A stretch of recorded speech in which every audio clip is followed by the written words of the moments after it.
नमस्कार दोस्तों। आइए आज सुनते हैं मालती जोशी जी की लिखी कहानी मुक्ति। तो कहानी शुरू करते हैं दोस्तों। स्टेशन से लौटी रमा तो निढाल होकर बाहर सोफे पर ही लुढ़क गई। जब भी कोई मेहमान विदा होते हैं रमा इसी तरह थक जाती है। एक तो 4 दिन पहले से वह सफाई अभियान शुरू कर देती है। फिर मेहमानों के आने पर उन्हें सुबह शाम नए नए व्यंजन बनाकर खिलाने में उसकी सारी शक्ति खर्च हो जाती है। उनके साथ घूमना भी पड़ता है, पिकनिक, सिनेमा, शॉपिंग, सैर सपाटा। मेहमानों के विदा होने पर बिखरे घर को समेटना भी उसे भार लगने लगता है। मंजू यूं तो अकेली ही आई थी, पर 4 लोगों के बराबर थी। उन लोगों के साथ तो उसकी चुहलबाजी चलती ही रहती थी। बच्चों के साथ भी उसने खूब धमाचौकड़ी मचाई। बच्चे भी आंटी से बड़े प्रसन्न थे। 2 दिन तो स्कूल भी गोल किए रहे। 4 दिनों तक घर में उत्सव सा चलता रहा। उसके जाते ही एकदम खाली खाली लग उठा था। रमा बुरी तरह थक गई थी, शरीर से भी और मन से भी। मन से शायद और भी ज़्यादा। चाय लोगी? राकेश ने आकर पूछा तो समझ गई कि उनका पीने का मन हो रहा है, पर वह वैसे ही लेटी रही और अनमने भाव से कह दिया, ना, बहुत थक गई हूँ। अभी चाय पी लूँगी तो फिर नींद नहीं आएगी। मैं बस सोना चाहती हूँ।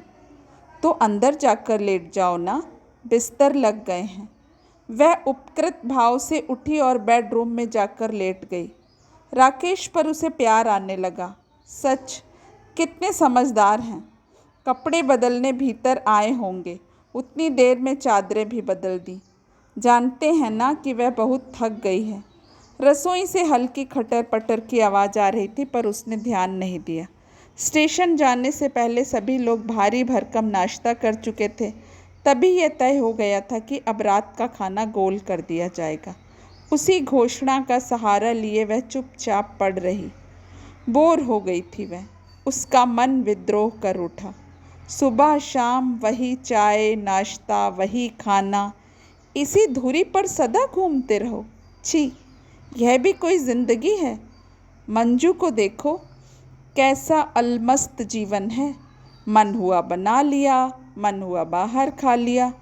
कोई झंझट नहीं, कोई परेशानी नहीं। जितना कमाया अपनी मर्जी से खर्च कर दिया, कोई हिसाब पूछने वाला नहीं। चेहरे पर कैसी सुर्खी बनी हुई है। कौन कहेगा कि वह रमा की हम उम्र है? कौन विश्वास करेगा कि रमा ने भी कॉलेज का रंगीन विश्व देखा है? एमए ना सही, बीए तो किया है। गृहस्थी के गोरख धंधे में सब कुछ भूलता जा रहा है। दिन भर में एक उपन्यास चाट जाया करती थी कभी, पर अब रोज का अखबार भी नियम से पढ़ नहीं पाती। शैले और कीट्स, पंत और प्रसाद, पता नहीं मन के किस कोने में दबे पड़े हैं। अब तो बस धोबी का हिसाब और दूध की डायरी लिखने तक ही उसकी बौद्धिकता सिमट आई है। इन बातों का एहसास उसके मन में पहले भी कहीं रहा होगा, पर मंजू की उपस्थिति में वह एकदम सतह पर तैर आया था। शायद इसलिए वह मंजू के आगमन से डरती थी। तभी तो उसने उस दिन राकेश से कहा था, एग्जामिनर बनकर आ रही है तो टीए भी मिलता होगा। अपना खुद का इंतजाम कर लेना, ये कोई रेस्ट हाउस है? वे देखते ही रह गए थे। फिर धीरे से बोले, करने को तो कॉलेज वाले ही सारा इंतजाम कर देते हैं, पर हम लोगों के यहाँ रहते हुए कहीं और रुकेगी तो अच्छा लगेगा। उसने भी शायद यही सोचा होगा। हाँ ठीक तो है, इतना नज़दीकी रिश्ता है उनका। उनके यहाँ रहते मंजू और कहाँ रुकती भला। बहुत पहले शादी के तुरंत बाद एक उत्साही ननंद ने उसे बताया कि कभी मंजू और राकेश का कुछ चक्कर चला था, पर उस रिश्ते में कई वैधानिक बाधाएं थीं। अतएव बात वहीं दबा दी गई। तब से रमा के मन में एक गांठ सी बन गई है। जब भी मौका मिला है उसने राकेश को अवश्य कुरेदा है। कमरे की रोशनी गुल हुई तो वह जान गई कि राकेश सोने के लिए आ गए हैं, पर वह आंखें बंद किए वैसी ही निस्पंद पड़ी रही। उसके भीतर बैठी गृहिणी के मन में कई प्रश्न कुलबुला उठे।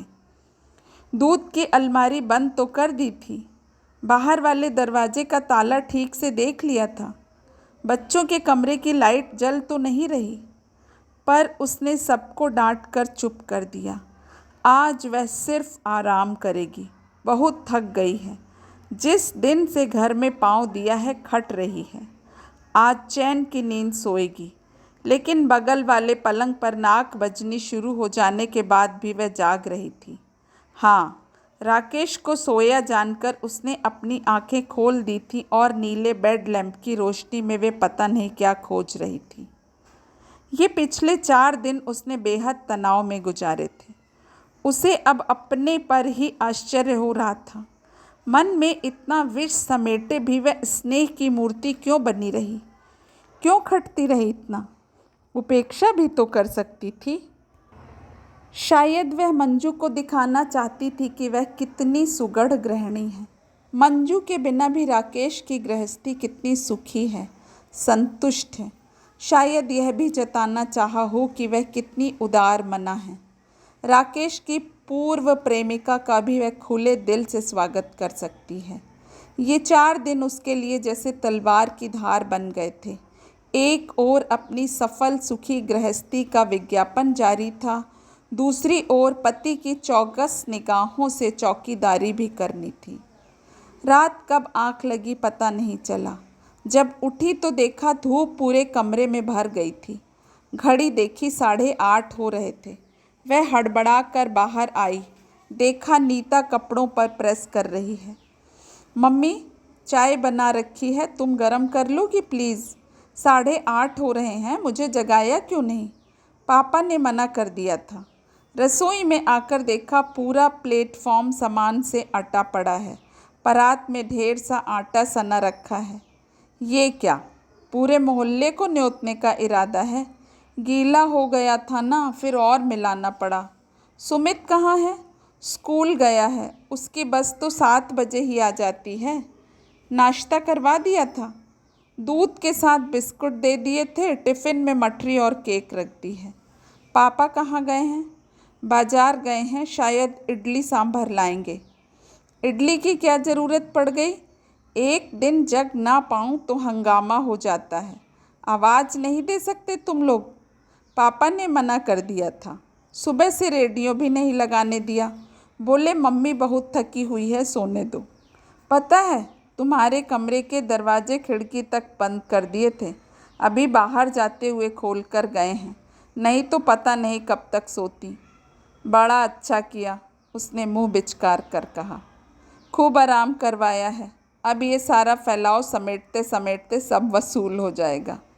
एक बार वह रसोई में पहुंच गई तो सचमुच सब लोग एकदम से निश्चिंत हो गए। घड़ी के साथ तालमेल बिठाते बिठाते वह हाँफ उठी। मम्मी, 9:30 हो रहा है। सुनो, 9:45 हो चला है। ओफो, तो मैं क्या करूं? मैं कोई मशीन हूं क्या?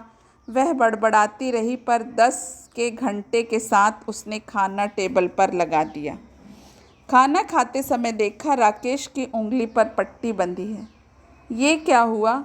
कुछ नहीं, सब्जी काटते में लग गई थी, उन्होंने अपराधी भाव से उत्तर दिया। किसने कहा था ये कारगुजारियाँ दिखाने के लिए? वे कुछ नहीं बोले, चुपचाप खाना खाते रहे। खाना खाते ही वे एकदम उठ खड़े हुए। आज नीता को भी छोड़ते हुए जाना था, उसकी बस छूट गई थी। उन लोगों के जाने के बाद उसे पूरा घर समेटने में 2 घंटे लगे। सुबह राकेश ने मेहरू को भी लौटा दिया था। उसकी खटर पटर से रमा की नींद टूट जाती। मोरी पर बर्तनों का ढेर हो गया था। बाथरूम में उतरे हुए कपड़ों का अंबार लगा था। उन्हें साबुन में गलाने का भी किसी को होश नहीं रहा था। साबुनदानी में पानी भर गया था। सुमित का गीला तौलिया पलंग पर ही गुड़ी मुड़ी पड़ा था। अखबार के चारों पन्ने कमरे के चारों ओर पड़े थे। स्याही की दवात खुली थी। बिस्कुट निकालते हुए नीता ने शायद शक्कर का डब्बा गिरा दिया था। वहाँ चींटियों की फौज जुड़ाई थी। सारा काम निपटाकर ड्राइंग रूम में एक पत्रिका लेकर बैठी थी कि याद आया, सुमित आज एकदम भूखा गया है, लौटकर सीधे खाना ही मांगेगा। लेकिन भिंडी तो छूता भी नहीं है, खाएगा क्या? फिर उठी, कुकर में 4 आलू डालकर गैस पर चढ़ाए, तब कहीं चैन आया। लौटकर पत्रिका हाथ में ली ही कि घंटी बजी। खोल कर देखा, राकेश थे। अरे, आज जल्दी लौट आए। लंच आवर में आया हूँ। सुबह तुम इतनी पेनफुल लग रही थी, डर गया था कहीं बुखार तो नहीं है। सचमुच मेरे लिए आए हैं? नहीं तो और कौन है यहाँ? मैंने सोचा शायद दफ्तर में दिल न लगा तो। दिल तो सचमुच नहीं लग रहा था, तभी तो भाग आया। तुमने कैसे पहचाना? दिल कैसे लगता भला? मंजू की याद जो आ रही होगी। रमा। उनकी आवाज़ में ऐसी तड़प थी कि रमा सिहर उठी। रमा, तुम्हें विश्वास तो नहीं होगा, पर मैं सिर्फ तुम्हारे लिए इतनी दूर से दौड़ा आया हूँ। पिछले 4-5 दिनों से तुमसे 2 बात करने को तरस गया था। सोचा था थोड़ी देर तुम्हारे पास बैठ लूँगा। ये क्षण मेरे, बिल्कुल मेरे होंगे। शाम होते ही तुम फिर बच्चों में, घर के कामों में घिर जाओगी। मेरे हिस्से में तो बस रात को ही आती हो, पर लगता है तुम तो पत्थर हो गई हो। मैं ही पागलों सा तुम्हारे साथ के लिए आकुल व्याकुल होता रहता हूँ। और स्कूटर की चाबी घुमाते हुए वे एकदम उठ खड़े हुए। ओफो, बैठिए ना, मैं चाय चढ़ा रही हूँ। चाय तो मुझे कैंटीन में भी मिल जाती है रमा। जो वहाँ नहीं मिलता उसी के लिए तो आदमी घर की ओर दौड़ा आता है। रमा, 29 वर्ष की आयु में शादी की है मैंने। उससे पहले वाला जीवन बिल्कुल सपाट रहा है, ऐसा मैंने कभी नहीं कहा। पर शादी के साथ ही मैंने अपने अतीत पर पर्दा डाल दिया था। भूल गया हूँ मैं विगत को, पर तुम उसे बराबर याद रखे हुए हो। एक अभिशाप की तरह वह प्रसंग तुमने ओढ़ लिया है। उससे शायद तुम्हें कभी मुक्ति नहीं मिलेगी। शायद तुम मुक्त होना चाहती भी नहीं। और वे पलक झपकते सीढ़ियाँ उतरकर चले गए। वह पुकारना चाहती थी, पर आवाज़ जैसे गले में फंस कर रह गई। दोस्तों, कहानी अच्छी थी, पर अंत में अंत आप पर छोड़ा। नमस्कार।